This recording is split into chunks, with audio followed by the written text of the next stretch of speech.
జూబ్లీహిల్స్ నియోజకవర్గంలో రేషన్ కార్డుల పంపిణీ కార్యక్రమం రచ్చరొచ్చింది. గత ప్రభుత్వం రేషన్ కార్డులు ఇవ్వలేదంటూ మంత్రి పొన్నం చేసిన వ్యాఖ్యలను వెంగళరావు నగర్ డివిజన్ కార్పొరేటర్ దేదీప్య తీవ్రంగా ఖండించారు. గత ప్రభుత్వాన్ని విమర్శించడం సరికాదన్నారు. తెలంగాణ తొలి సీఎం కేసీఆర్ నేతృత్వంలోని బీఆర్ఎస్ ప్రభుత్వం 6 లక్షల పైచీలకు రేషన్ కార్డులను అందజేసిందని గుర్తు చేశారు. సభలో దేదీప్య మాట్లాడుతుండగా మంత్రి పొన్నం అడ్డు తగిలారు. రేషన్ కార్డుల పంపిణీ కార్యక్రమాన్ని రాజకీయ సభగా నిర్వహించారని కార్పొరేటర్ దేదీప్య తీవ్రంగా మండిపడ్డారు.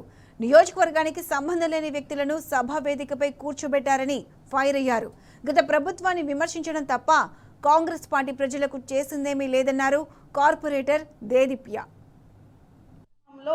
మంత్రి పొన్నం ప్రభాకర్ గారు కావచ్చు, అలానే స్థానిక కార్పొరేటర్ సిఎన్ రెడ్డి కావచ్చు, లేకపోతే వివిధ కార్పొరేషన్ చైర్మన్లు సభలో మాట్లాడడం జరిగింది. అది కేవలం అధికారిక సభ, ఒక గవర్నమెంట్ అఫీషియల్ సభలాగా లేదు, కేవలం ఏదో కాంగ్రెస్ పార్టీ సభలాగా వాళ్ళు మాట్లాడడం జరిగింది. ఇది కరెక్ట్ అయిన పద్ధతి కాదు. ఎందుకంటే గత 10 సంవత్సరాలుగా ఏ ఒక్కరికి కూడా బీఆర్ఎస్ ప్రభుత్వము ఒక రేషన్ కార్డు కూడా అందించలేదు అని వాళ్ళు చెప్పినది అసత్యం.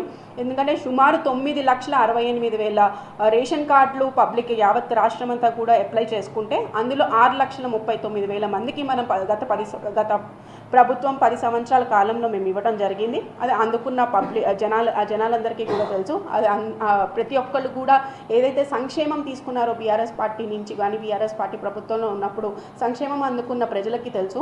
కాబట్టి మీ అందరూ ఇలా అసత్యంగా అధికారుల సమక్షంలో మా బాధ అంతా ఏంటంటే, డిస్ట్రిక్ట్ కలెక్టర్ గారు ఉన్నారు, సివిల్ సప్లైస్ డిపార్ట్మెంట్ వాళ్ళు ఉన్నారు, వాళ్ళ అధికారుల సమక్షంలో వాళ్ళు ఇలా అసత్యాలు చెప్పడం అనేది కరెక్ట్ అయిన పద్ధతి కాదు. ఈరోజు ప్రజలు చాలా ఇబ్బంది పడుతున్నారు కాంగ్రెస్ పాలనలో. ఈ కార్యక్రమంలో మంత్రి పొన్నం ప్రభాకర్ గారు కావచ్చు, అలానే స్థానిక కార్పొరేటర్